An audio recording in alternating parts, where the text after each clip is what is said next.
उनका तहे दिल से संघर्ष समिति की तरफ से और पार्टी परिवार की तरफ से हार्दिक अभिनंदन, स्वागत। हमारे साथ संघर्ष में पिछले 6 दिनों से जयपुर जिला के जिला प्रमुख प्रतिनिधि मोती जी चोपड़ा साहब विराजमान हैं। इनका भी तहे दिल से स्वागत, अभिनंदन। समस्त पार्टी के पदाधिकारीगण, सरपंचगण, दूर दराज ढाणी से आए हुए बुजुर्ग, युवा शक्ति, माता और बहनों, साथियों, पिछले 6 दिन से हम जो संघर्ष की लड़ाई लड़ रहे हैं, सिर्फ हम सबका एक ही उद्देश्य है कि जिन्होंने अपराध किया है वो सलाखों के पीछे जाएं। हमारा कोई उद्देश्य नहीं है कोई भी निर्दोष आदमी इसमें फंसे, लेकिन प्रशासनिक अधिकारियों से बार बार हम ज्ञापन के माध्यम से अवगत करा रहे हैं और हमारे जनप्रतिनिधि है वो भी अवगत करा रहे हैं कि जिन्होंने इस घटना की प्लानिंग की है वो लोग कहीं कहीं बच रहे हैं। पुलिस अपनी कार्रवाई कर रहे हैं, हमें पुलिस की शैली पे कोई वो संदेह नहीं है, लेकिन जिन्होंने इस घटना को जो है रूपरेखा बनाई और घटना के अंदर जो मेन रूप से मुलजिम है वो कहीं कहीं बाहर घूम रहे हैं। तो हमारा इस मंच के माध्यम से सिर्फ इतना ही निवेदन है प्रशासनिक अधिकारियों से कि उनको जल्द से जल्द सलाखों के पीछे भेजें। समाज में उनका कोई स्थान नहीं है, चाहे किसी प्रकार का वो सरपंच हो चाहे प्रतिनिधि हो। आपने देखा होगा पहले भी विधायक, मंत्री, कई लोग जिन्होंने इस प्रकार की घटनाओं का अंजाम दिया है वो सलाखों के पीछे गए हैं। तो हमारा सबका यही एक ही उद्देश्य है कि पत्रकार भाइयों को न्याय मिले और समय रहते न्याय मिले। आपको पता है ये आंदोलन की अभी तो एक चिंगारी है, ये कहीं बड़ी आग का गोला नहीं बन जाए।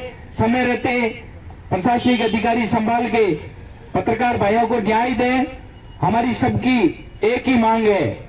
रही बात लोग अनर्गल बातें करते हैं, तो इस मंच के माध्यम से मैं कहना चाहता हूं कि ये 36 कौम किसान के बेटों का आंदोलन है, किसी एक भाई का नहीं, किसी एक जाति का नहीं, किसी एक व्यक्ति विशेष का नहीं है। कुछ लोग आंदोलन को अलग दिशा में ले जाने के लिए अनर्गल बातें करेंगे। आपने देखा थोड़ी देर पहले राजपूत समाज की महिलाओं ने पुलिस प्रशासनिक अधिकारियों को ज्ञापन सौंपा है, वो एक प्रदेश के अंदर बहुत बड़ा संदेश है भाईचारे का। लोग इस प्रकार की फालतू की बातें करके दो समाजों को लड़ाने का काम भी करेंगे, लेकिन सभी से निवेदन है कि उन बातों को ध्यान में नहीं देके भाइयों के इस न्याय रूपी यज्ञ में मजबूती से डटे रहें। जीत आपकी होगी साथियों। हमारे बीच में भाई साहब आए हैं तो हमारा हौसला जरूर बुलंद और मजबूत हो गया है। हमें पूर्ण विश्वास है कि भाई साहब हमें न्याय दिलाएंगे और पत्रकार भाइयों के साथ न्याय होगा। बहुत बहुत धन्यवाद। जय हिंद, जय भारत। एक जोरदार जयकारा लगाएं। बोलिए वीर तेजाजी महाराज की, रामसा पीर की, करणी माता की।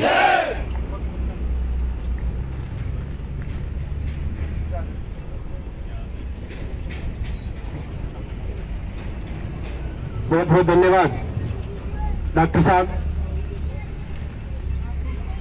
हमारे राष्ट्रीय लोकतांत्रिक पार्टी के जिला प्रवक्ता भाई साहब लालचंद जी झाझड़ा हम सब के बीच में, मैं लालचंद जी झाझड़ा साहब से निवेदन करूंगा कि समाचार पत्रों के इन पत्रकारों की लड़ाई में आप हम सब के बीच में समय निकाल कर आप हम सबको संबोधित करेंगे। धन्यवाद कोड़ी साहब। आज यहाँ कालवाड़ थाने के सामने पिछले 6 दिन से न्याय की गुहार के लिए चल रहे इस धरना प्रदर्शन में उपस्थित सभी जनमानस और विधायक वेरीवाल साहब, डॉक्टर साहब, प्रमुख साहब और सभी पार्टी के पदाधिकारी और 36 कौम के लोगों को मेरा प्रणाम।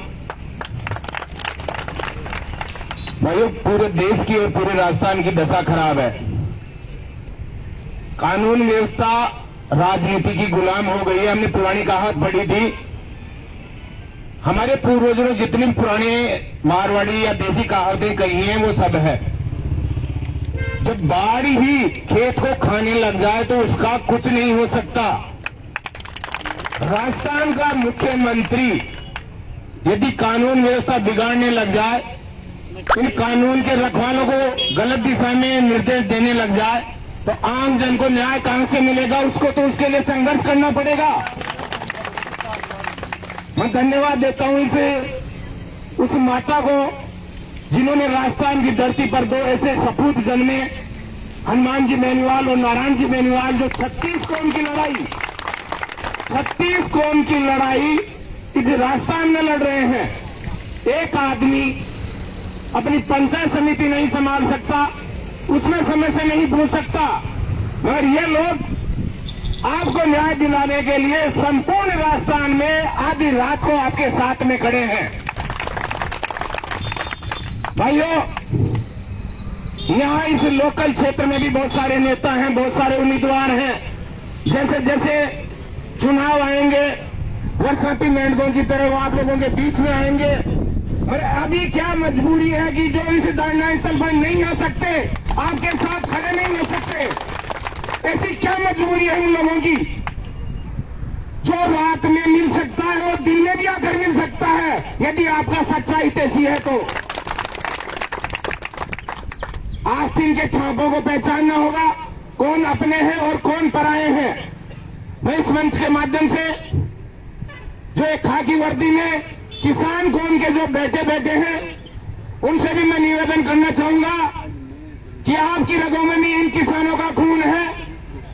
हो सकता है आप राजनीतिक षड्यंत्रों के शिकार हो गए हो, मगर आपका भी अंदर से खून खोलता होगा, जमीर जिंदा होगा। यदि ऐसा है तो न्याय दो, दूध का दूध और पानी का पानी करो, और जो भी अपराधी है उनको सलाखों के पीछे भेजो। आम आदमी फेसबुक पे भी यदि सच्चाई लिखता है तो उसको धमकी मिलती है।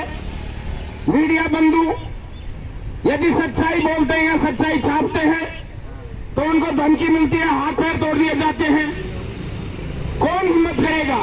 कौन लड़ेगा? अपनी लड़ाई हम सबको खुद को लड़नी होगी। हालात जो भी हो, एकजुट रहना होगा। कभी जातियों में बांटा जाएगा तो कभी धर्मों में बांटा जाएगा। यदि जब तक हम मानवता के लिए, इंसानियत के लिए नहीं लड़ेंगे, तब तक हम मजबूत नहीं हो सकते।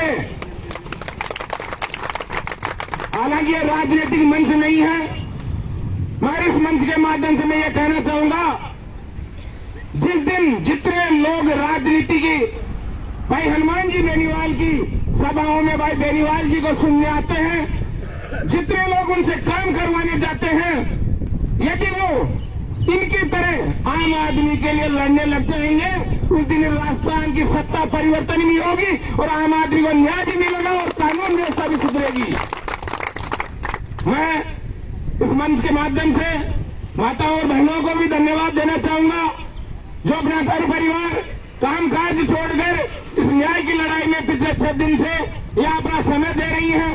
और बहुत सारी माताएं बहनें उस मैसेज का इंतजार कर रही हैं कि भाई हनुमान जी बेनीवाल हम लोगों को कब मैसेज दें और कब हम ये राजस्थान की सड़कें जाम कर दें। ना आंदोलन कमजोर था, ना हम कमजोर हैं। हमारा धैर्य मजबूत है। प्रशासन से यही कहना चाहूंगा, उस धैर्य की परीक्षा न लें। आप जितनी जल्दी मुजरिमों को सलाखों के पीछे भेज देंगे, उतना ही समाज के लिए और कानून व्यवस्था के लिए बेहतर होगा। इसी के साथ मैं अपनी वाणी को विराम दूंगा। जय हिंद, जय भारत। बहुत बहुत धन्यवाद झाझड़ा साहब, आपने पत्रकारों की इस आवाज को बुलंद किया। और मैं आपको पिछले 6 दिन से कह रहा हूं कि ये न्याय की लड़ाई संयम और धैर्य के साथ लड़ी जाएगी। और आगे अगर आर पार करने की